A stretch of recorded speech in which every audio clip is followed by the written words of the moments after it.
Bueno, adaptándonos a estos nuevos tiempos, vamos a tratar de exponer los temas más torales e importantes de la enfermedad arterial periférica. Iniciemos por hablar de la enfermedad arterial obstructiva de la aorta y de sus ramas. Hagamos un recuerdo de la anatomía de la aorta. Este es el diafragma. La aorta, inmediatamente la aorta abdominal, cuando entra en el diafragma, emite dos pequeños ramos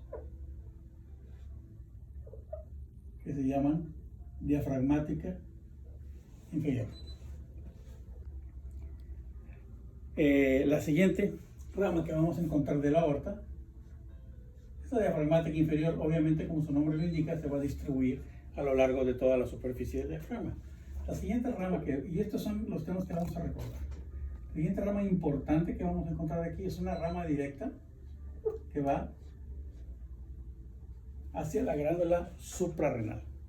La glándula suprarrenal tiene la característica de recibir tres ramas arteriales directas, a pesar de ser una estructura, una glandular muy pequeña. Recibe tres ramas glandulares, las cuales se reparten de la siguiente manera.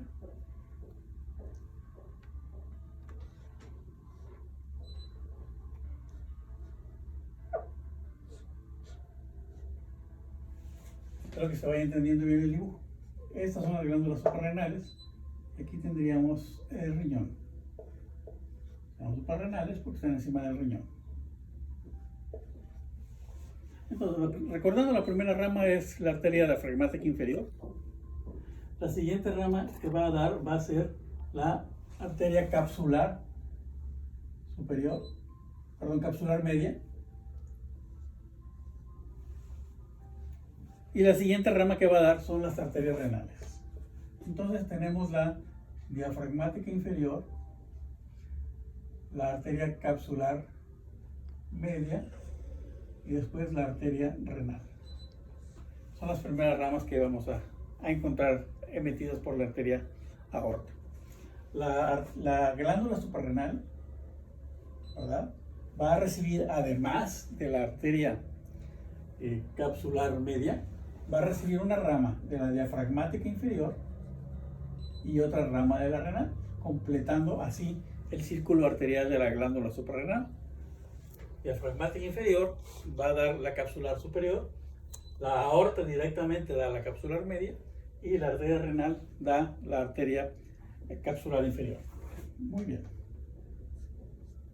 Entonces mencionamos que es la arteria renal las siguientes ramas. Esto es en las caras laterales de la aorta. Posteriormente, la arteria aorta va a emitir las arterias lumbares. Las arterias lumbares van a darle distribución a la pared del torso, ¿verdad? Conforme sigue descendiendo la aorta, vamos a ver en su cara anterior, y esas son las arterias viscerales, el tronco celíaco,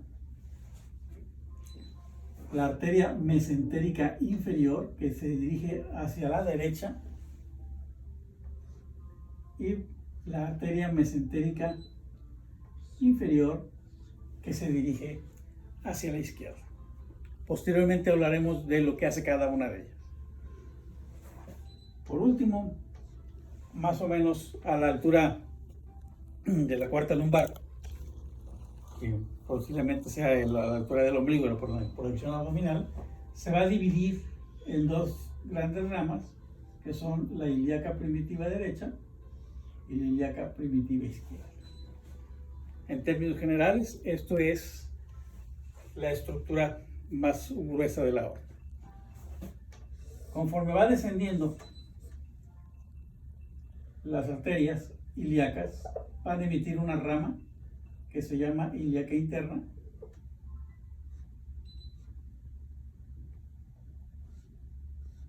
que va a nutrir los órganos de la pelvis y además la pared de la pelvis. Sigue la arteria ilíaca externa después de la división hasta llegar al ligamento inguinal, en donde cambiará de nombre para convertirse en arteria femoral común, la que volveremos a platicar, de la que platicaremos más adelante. Una vez que hemos más o menos tenido una vista panorámica de la anatomía general de la arteria aorta, vamos a hablar ahora de cómo se enferma la arteria aorta. La enfermedad más común, importante y con más impacto tiene en el ser humano es la enfermedad arteriosclerótica obstructiva. Esta empieza de la siguiente forma.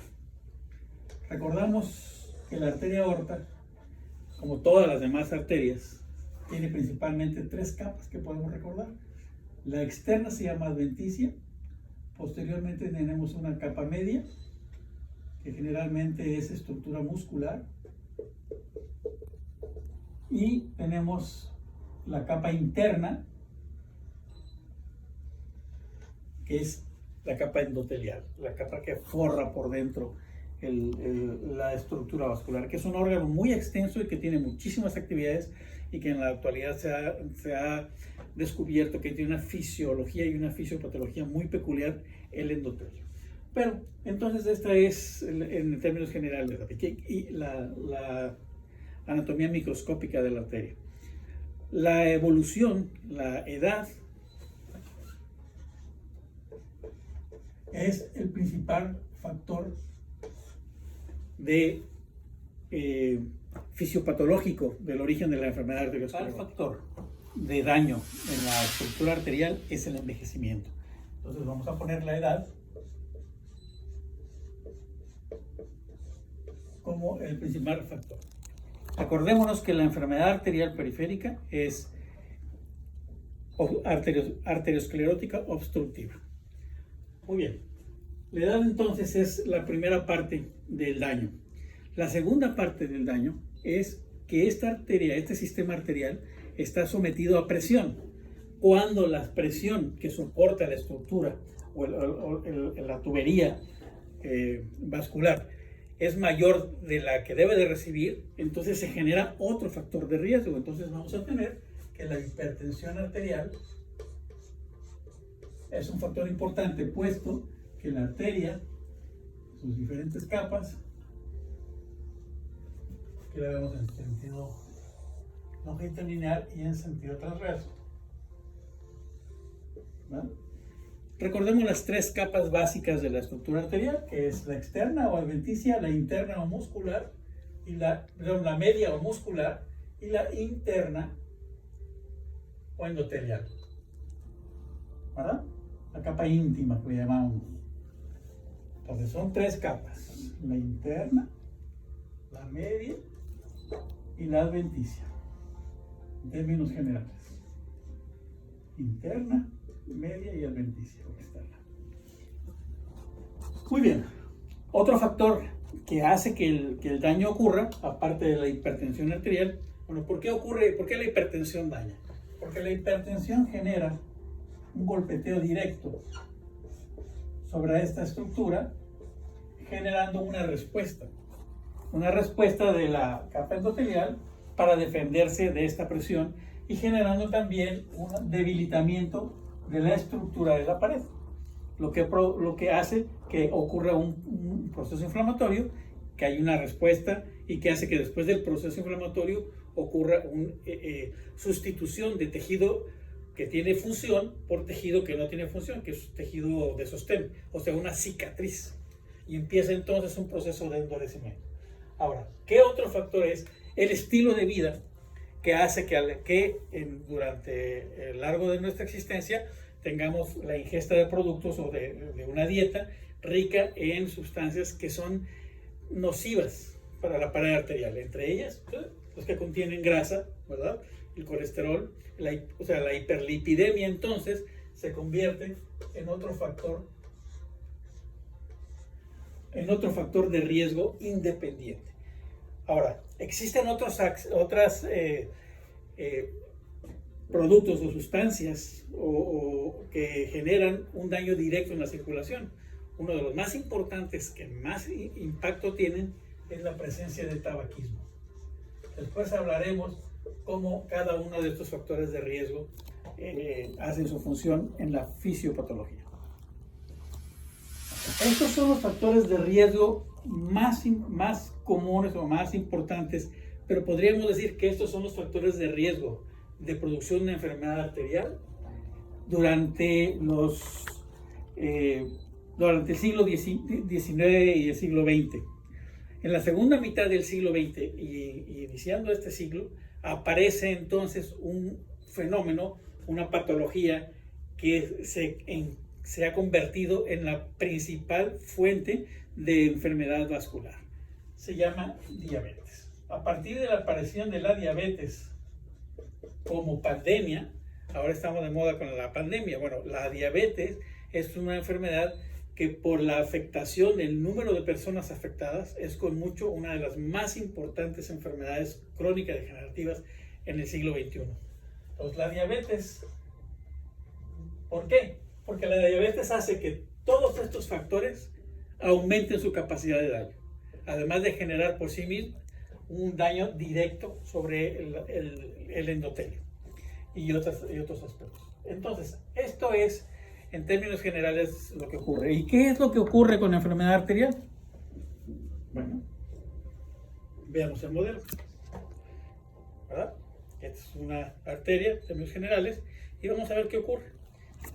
Todos esos factores intervienen para que la luz de la arteria, esta es una arteria normal, aquí sería la luz normal, vean, esto sería normal, pero el depósito de una sustancia por debajo del endotelio va haciendo que la luz se reduzca y se reduce en forma progresiva, disminuyendo la presión que hay debajo del sitio donde está la luz. Conforme aumenta la placa, esta placa puede distorsionarse, puede romperse y puede generar liberación de basura que va hacia los órganos distales. Lo mismo, el sitio más importante de la aparición de estas placas es en las áreas de bifurcación, donde hay un choque hemodinámico, un choque de flujo sobre las paredes arteriales.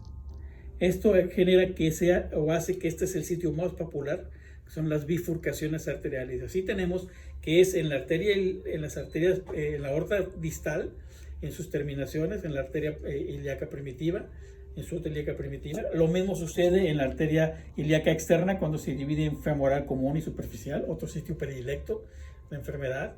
Lo mismo sucede en la arteria poplitea, donde se divide en tibial anterior y tronco tibioperoneo. Son los sitios predilectos de la presentación de las placas, ¿verdad?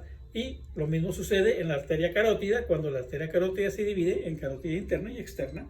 Por eso estos son los sitios predilectos de la enfermedad oclusiva. Muy bien. ¿Quién se enferma entonces de enfermedad arterial periférica obstructiva de la arteria aorta? Enfermedad arterial periférica. Arterio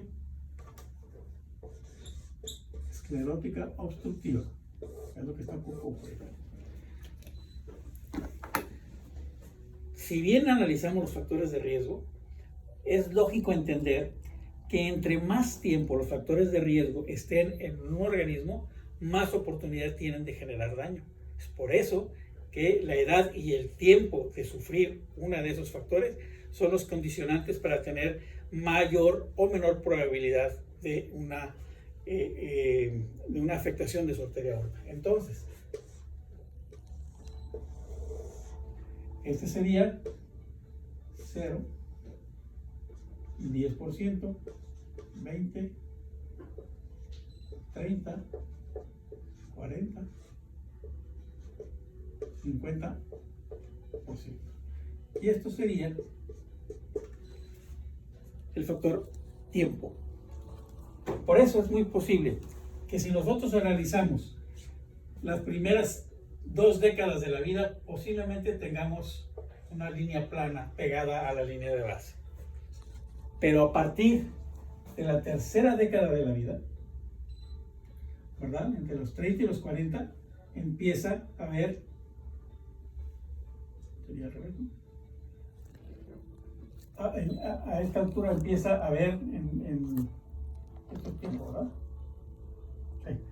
alrededor de la tercera década, este serían los primeros 10 años, estos serían los 20, los 30, los 40, los 50, si hemos entendido y analizado los factores de riesgo, pues es lógico entender que entre más tiempo estén estos factores de riesgo actuando sobre un organismo, más oportunidad tiene de dañarse este organismo. Y esto es lo que sucede en el sistema arterial y en el sistema de nuestra arteria aorta. Entonces, por eso es entender que cuando tiene uno menos de 20 años, pues la línea no se nota. Pero es a partir de los 20 años y donde empieza la influencia de los factores externos, como el tabaquismo, o como la diabetes, o como la hipertensión, en donde vamos a empezar a notar un inicio, las primeras cifras. Generalmente, antes de los 40 años, vamos a tener menos del 2%, ¿verdad?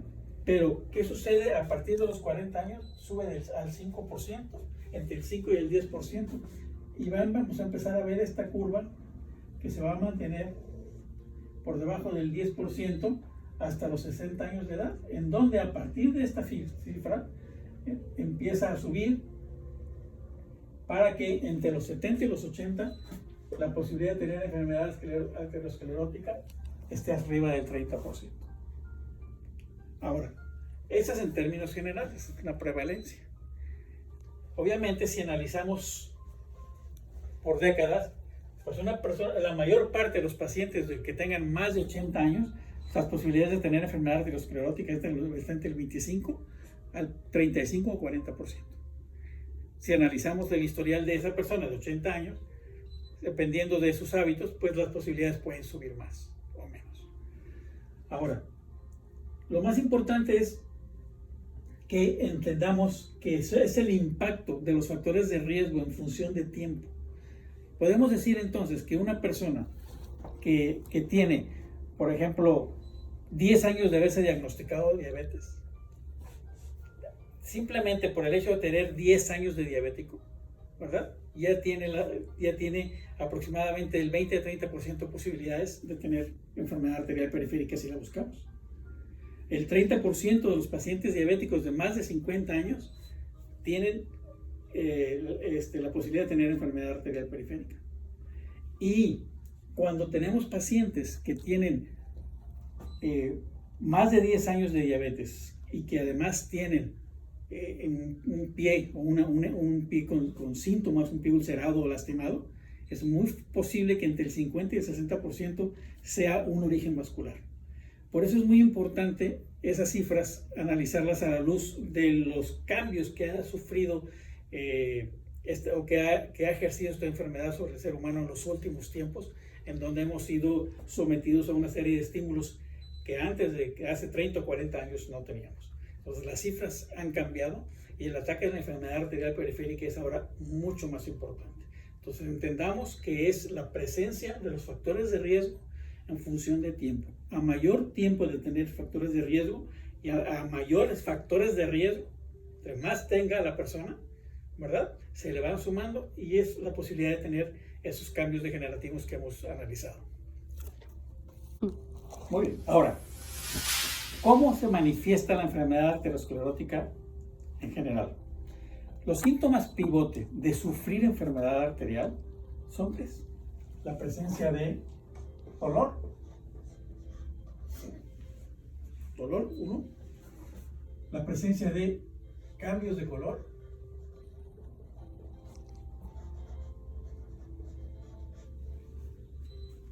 Y la presencia de ulceración o lesión.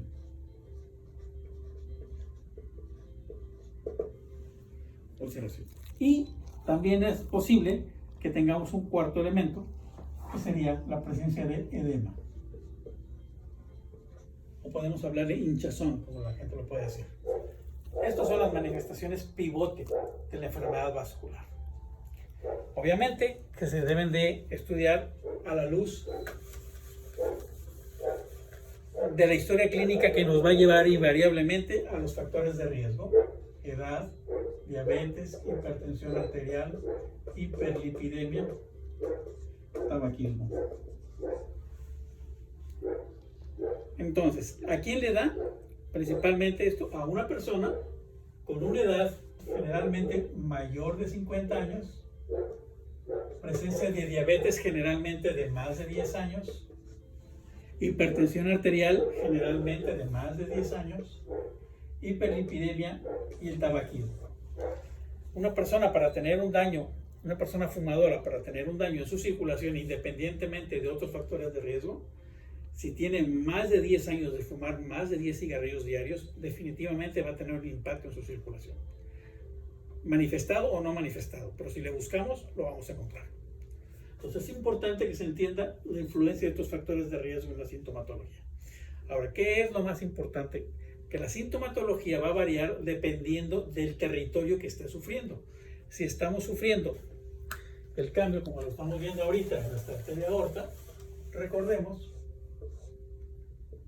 que ya viene la aorta, tiene la división,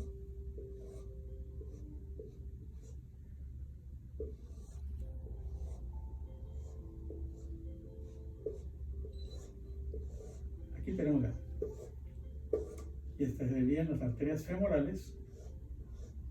Ahora por ejemplo.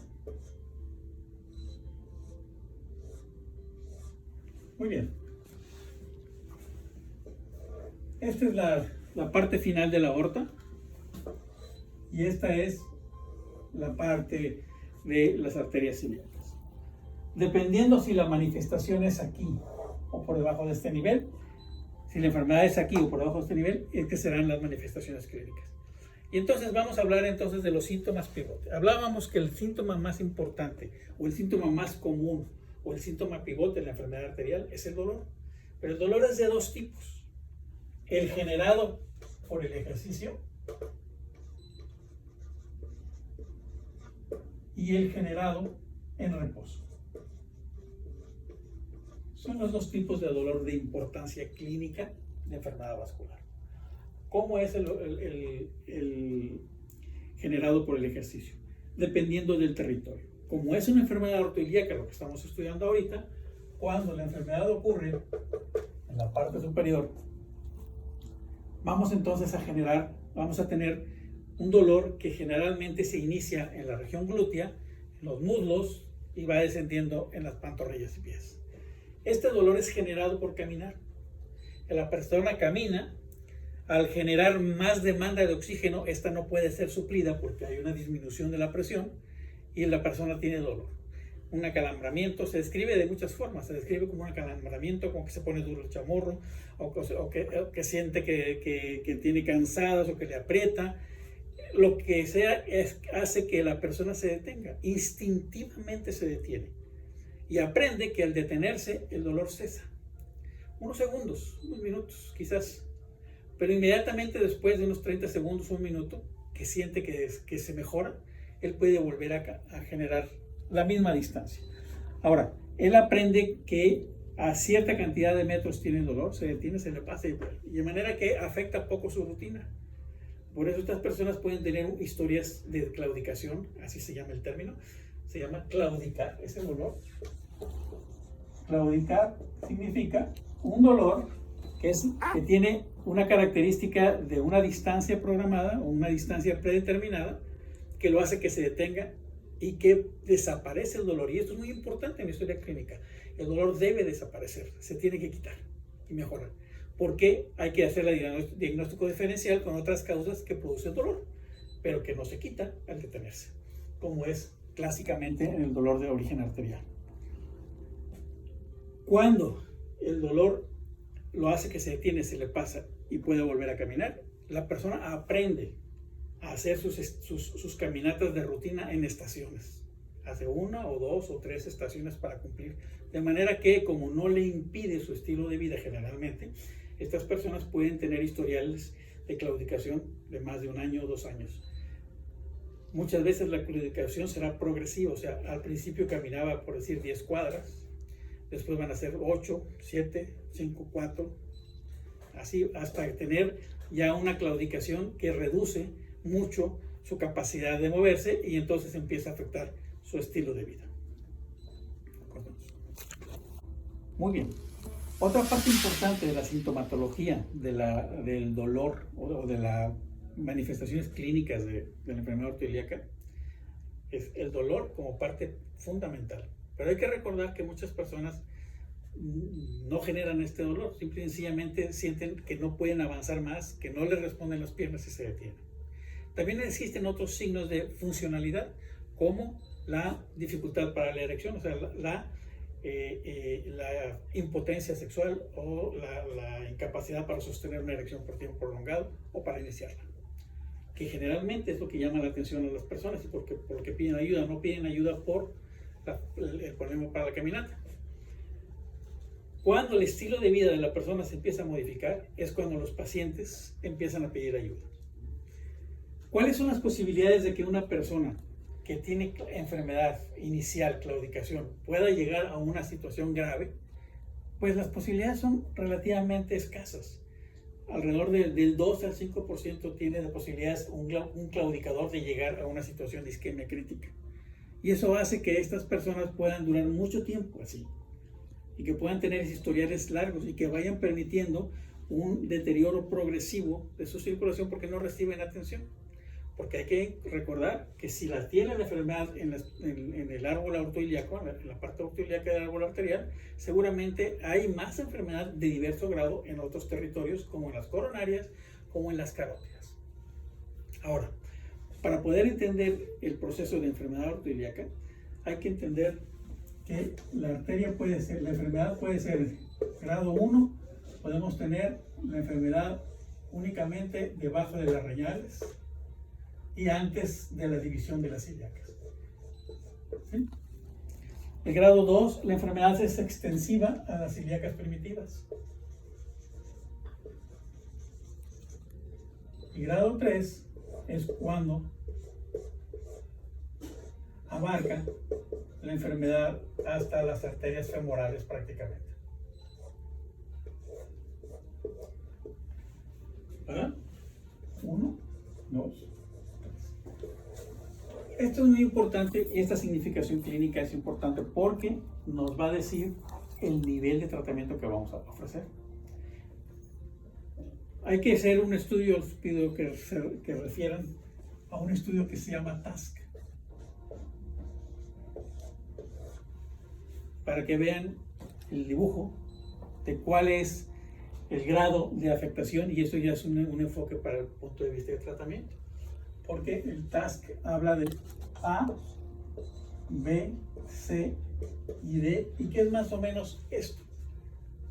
El TASC va a hablar de que si tenemos una enfermedad TASC A, es una oclusión o una estenosis corta. Una grado B, una B puede ser 1 o 2 estenosis, ¿verdad? Pero un poquito más grandes que la de A, pero en territorios perfectamente identificables, perfectamente tratables a través de un procedimiento sencillo. Y el TASC C y el TASC D hablan de problemas complejos en los cuales están involucradas la bifurcación y más allá, sobre todo con oclusiones largas, oclusiones de más de 7 a 10 centímetros, son enfermedades que ya tienen una clasificación más avanzada. Y esto es importante, esto ya es para nosotros saber qué tipo de tratamiento le vamos a ofrecer. Muy bien. Vamos a entrar ahora a la clasificación clínica. Hemos visto la clasificación anatómica. Les pido que no se queden únicamente con lo que les estoy diciendo. Esto es lo mínimo que deben de saber. Hagan su revisión para que podamos comprender un poquito más.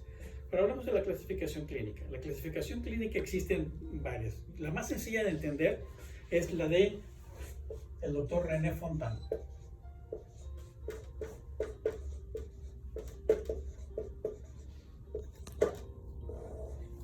La clasificación del doctor René Fontaine para poder entender la clínica. Esto es clínico. Hablábamos entonces que el grado 1 de la clasificación de René Fontaine significa que un paciente tiene los factores de riesgo, pero no tiene ninguna manifestación clínica. ¿Qué quiere decir? Que en algún hallazgo incidental, en alguna revisión, se detecta por los estudios que le hicimos, que tiene alguna señal de enfermedad o de la presencia de enfermedad vascular. Y esto puede ser simple y sencillamente por tener ausencia o disminución de pulsos periféricos. Obviamente, si además de eso le hacemos un Doppler o un ultrasonido, entonces podríamos diagnosticar que el paciente tiene una enfermedad arterial, dependiendo de la historia clínica que tenga y de los hallazgos, pero que manifestaciones clínicas de la enfermedad no tiene aún. Entonces se llama Fontan 1. Cuando la persona se queja ya de dolor, como habíamos mencionado, inducido por el ejercicio, le vamos a llamar entonces que está en fase 2. Y la fase 2 es el claudicador. El claudicador va a tener dos niveles. Cuando es capaz de caminar más de 150 metros y detenerse a esta distancia, es un claudicador tipo A. Cuando la cantidad de metros que puede caminar es inferior, ¿verdad?, a los 150 metros, es entonces un tipo B. Y pueden ser 10 metros, de 10 a 150 metros. El chiste es que sea menos. El tipo 3 de René Fontaine es aquel paciente que ya no necesita generar ejercicio para tener dolor. Y es el llamado dolor de reposo. El dolor de reposo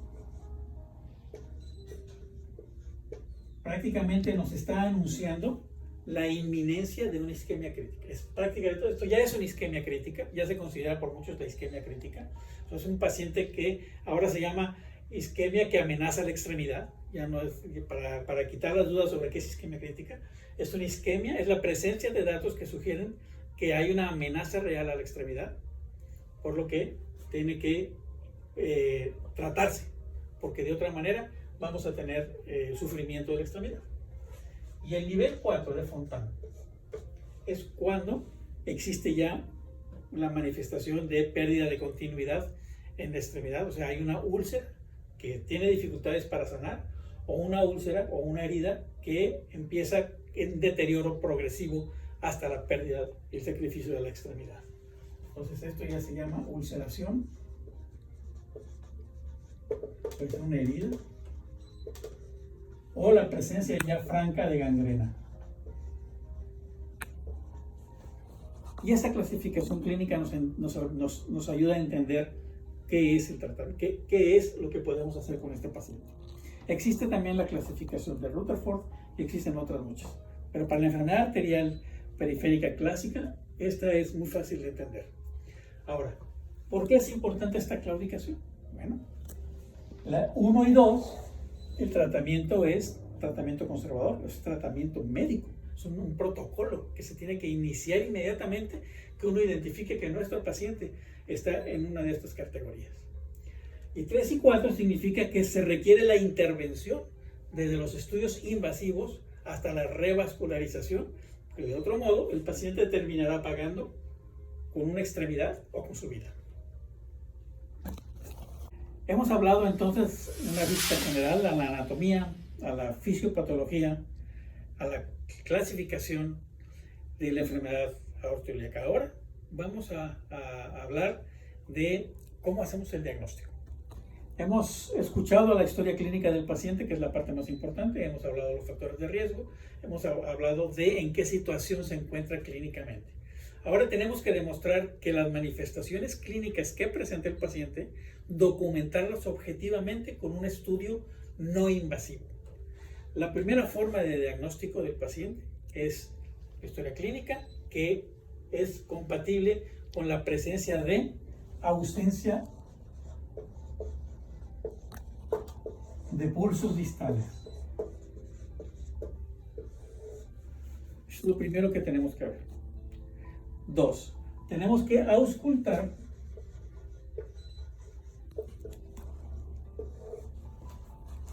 el abdomen a singles para buscar un soplo. Estamos buscando pistas que nos indiquen que la sintomatología que el paciente tiene que, aunado a los factores de riesgo, tenemos que documentar con hallazgos físicos objetivos que nosotros podemos demostrar. Y uno de ellos es la ausencia de pulsos, la presencia de soplos.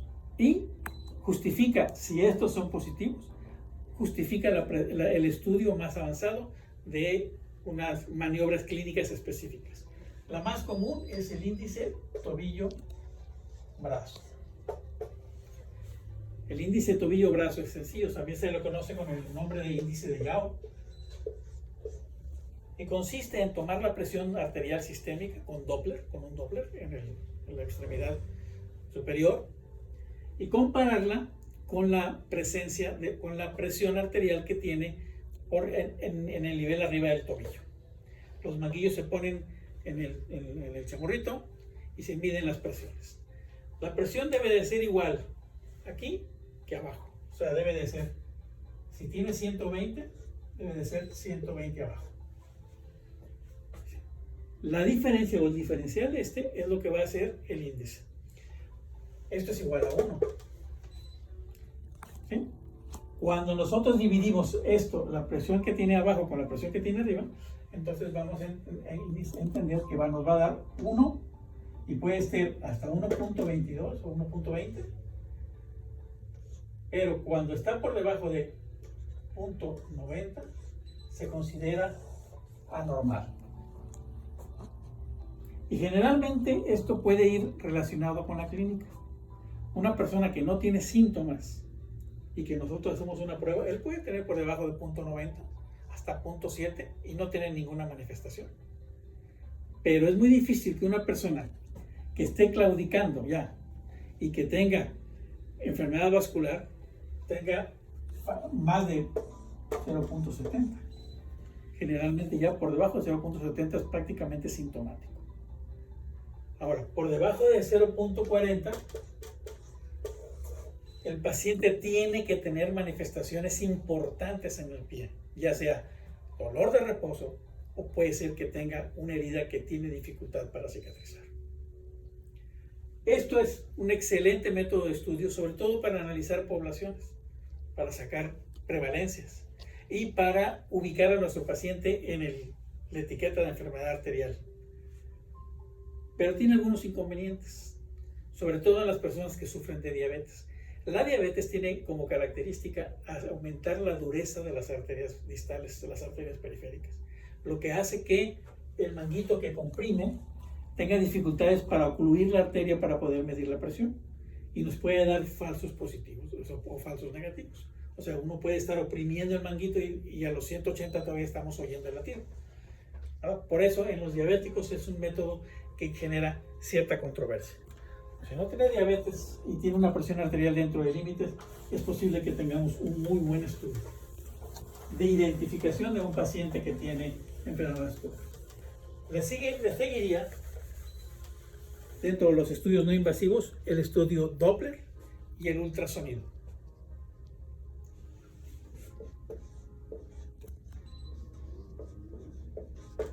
El Doppler es una estructura, es un equipo que hace la arteria y este es el transductor. Ponemos un transductor que es dos piezas eléctricas, uno que emite un sonido, ¿verdad? Y otro que lo recoge. Y este hace sonido puesto más o menos a 45 grados sobre el vaso. Lo que va a generar es una respuesta de acuerdo del volumen de eritrocitos que van a pasar. Si tenemos aquí la arteria y no hay ninguna oclusión aquí ni ninguna oclusión acá, el flujo va a pasar aquí y va a pasar en la sístole un volumen determinado. Vamos a poner este volumen, ¿verdad? En la sístole, y el siguiente volumen, aquí hay un remanso, hay un latido y hay unos milisegundos que ocurren entre uno y otro impulso. En el primero se genera un pico que se llama pico sistólico. ¿Sí? Este Doppler recoge esta masa de eritrocitos que chocan con él y se presenta este nivel. Luego hay una caída brusca, ¿verdad? Y parte de esto es una cosa que va así. Y antes de que venga el siguiente impulso sistólico, se regresa un poquito. Y el Doppler, que detecta la dirección de flujo, va a detectar que hay una pequeña fracción que se regresa. Y lo detecta como flujo negativo, como una onda negativa, porque se regresa. ¿Sí? Y luego viene el siguiente impulso. Y el siguiente impulso hace que la masa de eritrocitos que se regresó se vuelva a ir hacia adelante. Y esta pequeña parte que se regresó vuelve a ser detectada por el ultrasonido, generando un impulso positivo. ¿Sí? Y luego viene la siguiente masa que está esperando y se vuelve a hacer el impulso. A este registro, este espectro se le llama trifásico. Un ascenso sistólico brusco, una caída brusca y vertical, con un registro que le llamamos el componente reversivo, y uno tercero, ¿verdad? Que es el mismo componente del final de la diástole o presistólico. Por lo tanto, esto indica que nuestra arteria no tiene una oclusión por detrás del transductor y que por delante de él no existe resistencia y que además tenemos un compliance, o sea, que tenemos unas paredes arteriales flexibles que se pueden expander con comodidad. Y esto es la base del estudio del Doppler. Ahora, ¿qué sucede cuando tenemos una obstrucción a este nivel? Y aquí está el haz de sonido. El flujo de sangre que ocurre aquí entra a mayor velocidad, pero la presión que hay por detrás de esta placa, de esta estrechez, es mayor de este lado que de este lado. Al llegar aquí, lo primero que se va a notar es que podemos tener un pico sistólico alto, pero hay ausencia de estos dos componentes. ¿Sí? ¿Por qué? Porque ya no hay esa columna completa que se regresa. Esta pasó y acá apenas está llegando. Pues ya no hay ese segundo componente porque no hay el volumen suficiente para que esto se regrese. O sea, no existe esto, que hay una barrera que impide que haga este remanso.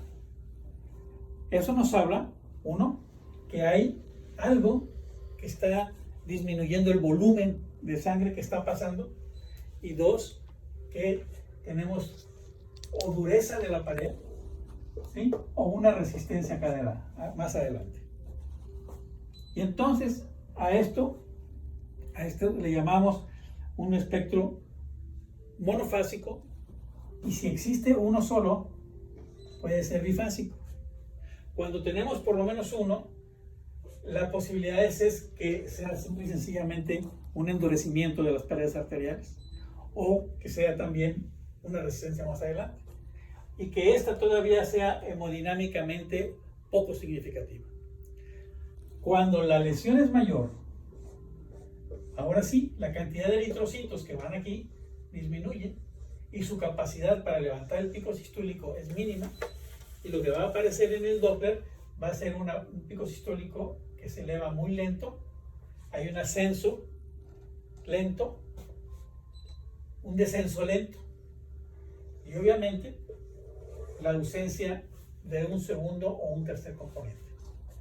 Y esta es la verdadera onda post-estenótica, que se llama monofásica.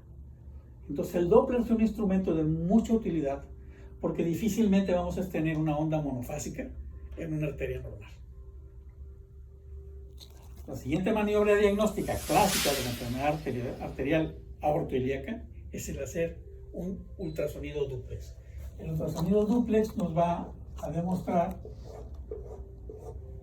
el árbol arterial, nos va a demostrar la presencia de placas en la arteria, nos va a demostrar el nivel y nos va a hacer las mediciones del Doppler, porque tiene la característica del dúplex de darnos una imagen que podemos analizar, y además es funcional porque podemos lanzar el haz de Doppler en la zona, llamamos estudiar, analizar o insonar o interrogar la zona que estamos auscultando. y nos puede dar exactamente los mismos principios que tenemos en el principio Doppler. Por eso el estudio se llama duplex, porque hacemos estas dos versiones. Ahora, cuando el paciente tiene un nivel 2, o sea, es un claudicador, aunque sea un claudicador de corta distancia, mientras su estilo de vida se pueda conservar, por ejemplo, es una persona jubilada, una persona que no necesita caminar grandes distancias para sostenerse o para ganarse la vida o sostener a su familia, su paciente es un claudicador clásico. Entonces, con estos estudios es suficiente, el paciente debe de iniciar su tratamiento médico.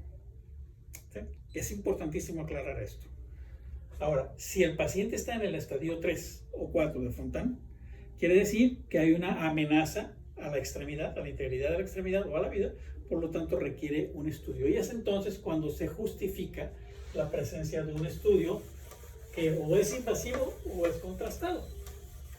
El siguiente estudio corresponde es, en este caso, va a haber la opción de dos estudios que pueden competir entre sí en resolución. Uno sería la aortografía o la angiografía aórtica o aortograma, que consiste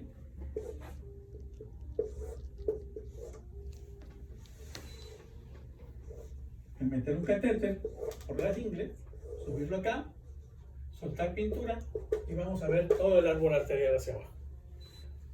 Este estudio requiere un gabinete radiológico, una sala de hemodinamia, requiere un catéter, requiere un introductor y un catéter y que requiere una buena cantidad de medio de contraste.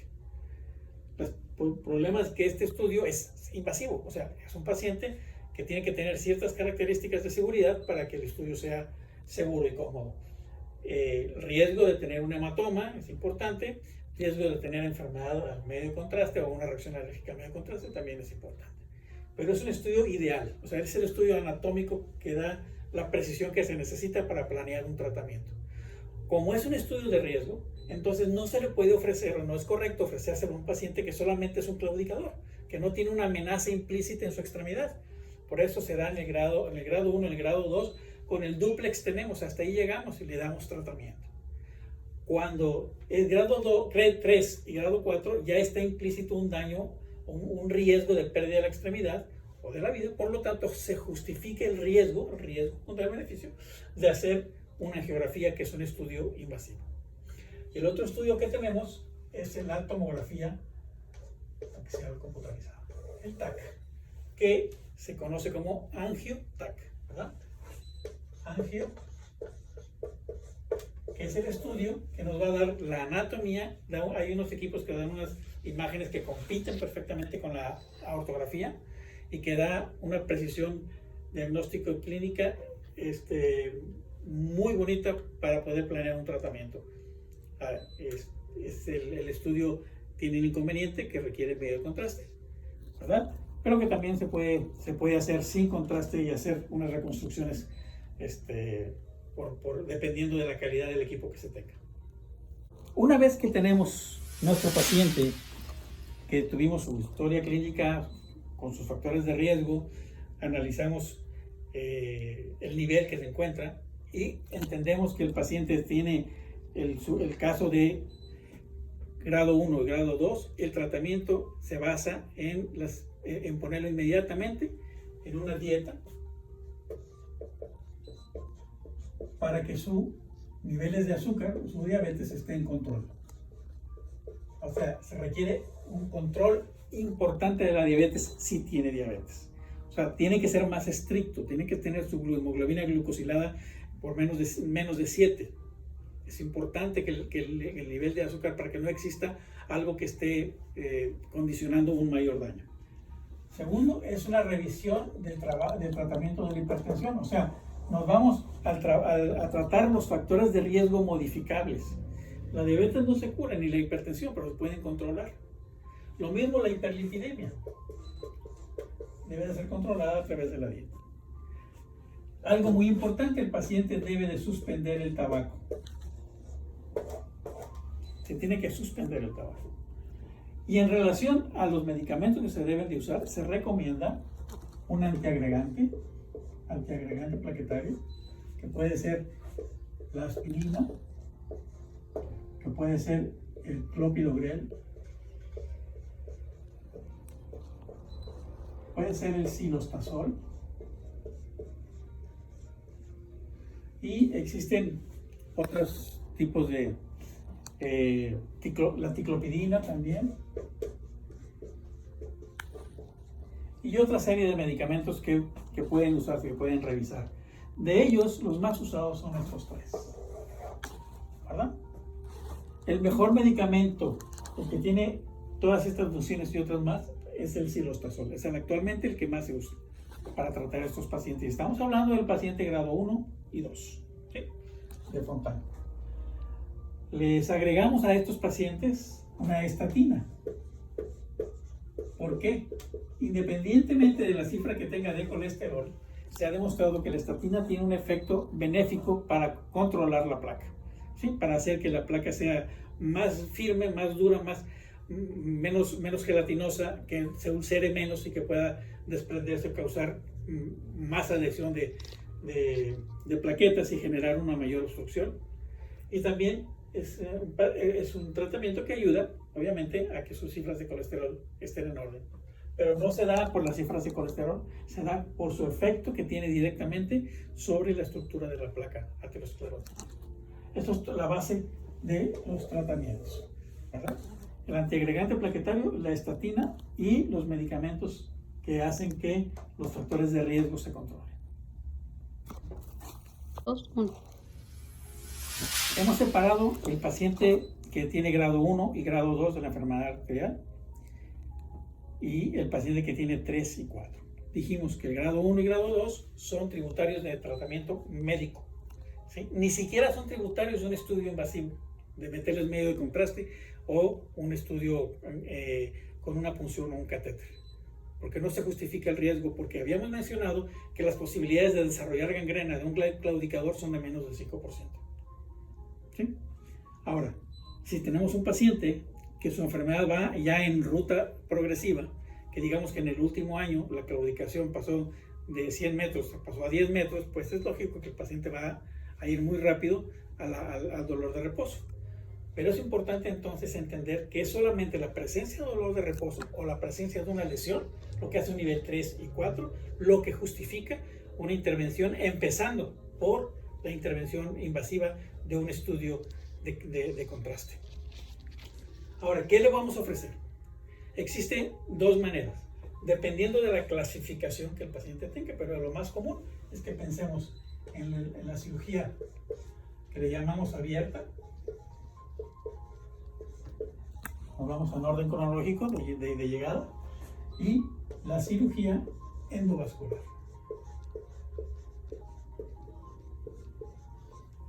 La cirugía abierta es simple y sencillamente entrar y reponer o reemplazar la parte que está ocluida con un injerto.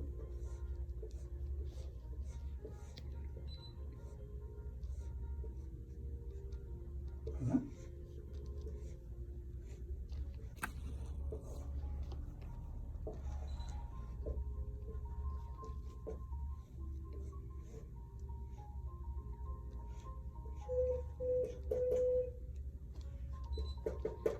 Que se llama aorto bifemoral. Es la presencia de una prótesis que generalmente es de PTFE, politetrafluoretileno expandido. Y esa prótesis se hace abierta. Tiene la característica de tener muy buena permeabilidad a largo plazo, pero requiere abrir el abdomen o hacerlo retroperitoneal, y hay muchos pacientes cuyo riesgo quirúrgico es elevado, por lo tanto son pacientes que sus posibilidades de tener complicaciones son mayores. Por lo tanto, esta operación se usa para pacientes de buen riesgo quirúrgico y también con una expectativa de vida larga, ¿sí? De los 50 años, por ahí. Ahora, ha llegado el tratamiento endovascular. El tratamiento endovascular consiste en poner una prótesis, ¿verdad? Igual, a través de una punción en la región inguinal y se hace lo mismo, se aplica en dos tiempos, una rama que entra por aquí y la otra que entra por acá, y se fija y se queda la misma prótesis, pero a través de un procedimiento endovascular. Lo pueden consultar perfectamente en el internet, tienen acceso a esos videos tan bonitos para que entiendan. Pero lo más importante, lo que ustedes deben de saber es ir conduciendo a su paciente hacia la mejor opción de tratamiento. Son las dos posibilidades. Ahora, existe un tercer procedimiento. Personalmente tengo cierto agrado con ese procedimiento porque en el medio que nos encontramos a veces no es fácil nosotros ofrecer una aorta femoral por el riesgo o un procedimiento endovascular porque los recursos, este es un procedimiento muy costoso. Y viene en nuestro auxilio un procedimiento que se llama el bypass axilofemoral. Esta es la arteria axilar, ¿verdad? Aquí está la extremidad.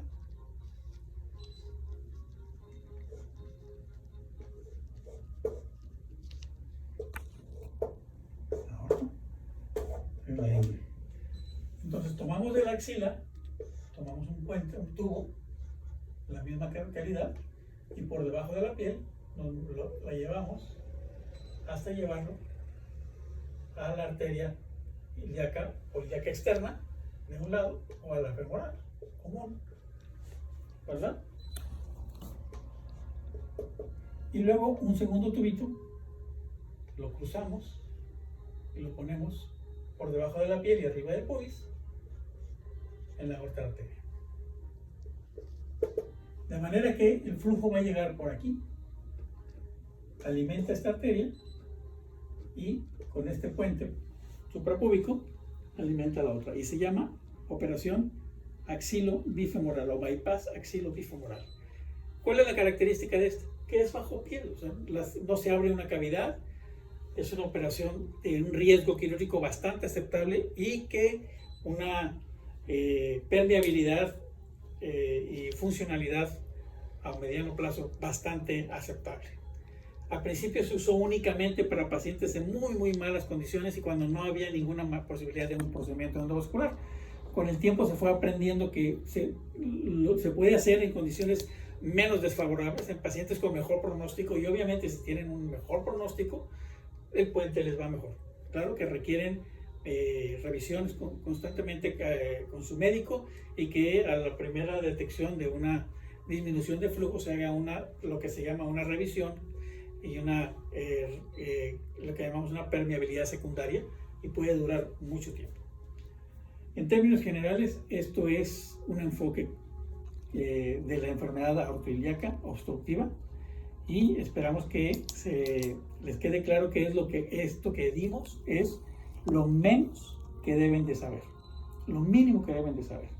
Obviamente los invito a que revisen los textos y revisen la información que está a su disposición, tanto en libros como en artículos como en el video. Sean unos estudiantes modernos dignos de Harvard Campus Reynosa.